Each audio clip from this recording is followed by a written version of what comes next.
siko wicaye kure yanjye ngurajya mwegere egera hino ufite ubwoba ubwo urumva umugabo wanjye yavuye muri misiyo yagiyemo Musanze akabagufasha ukuntu Imana ivugiramo umuntu muvugiramo gute se ubu ndatekanye bwari bwakwishe umurana ntabwo yabageze aha ariko shawuri cyiza urumva umuntu yagenda akava Musanze akagenda ajya Kigali akagufatira ngaho minota ingahe akakugezeho ugiye kugenza noneho cyane cyane nijoro wowe ujya utuzana nijoro ushaka kuzuza urare ntacyo umugabo wanjye yagutwara si byose mwakire oya kunyakira riga bino birahagije kuba wakizaho amaguru oya ntacyo basi urayafatira no kunywa ikintu si byose tibika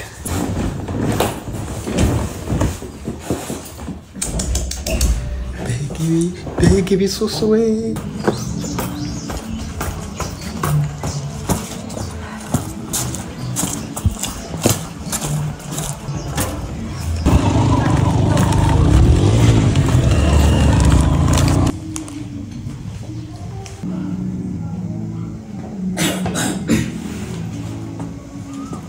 bite ni byiza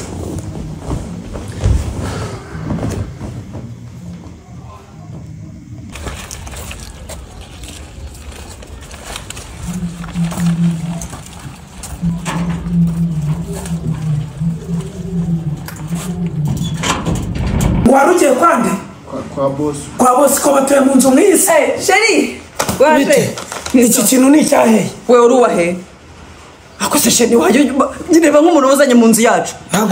nawe wajya ubanza witegereza ntabwo yagusanze hano ntabwo mwari kumwe se yahansanga ari njye nawe urabona ninde mbasanganye hanyuma se kubera icyo ugenda ukagenda udakina ahubwo we kuki uza n'umuntu mu nzu yacu ntazi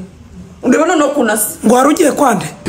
ngiye kwa Bosco sohoka vuba none ahangaha ntabwo uruzi nawe kandi ari we mbasanganye sohoka amabere sohoka se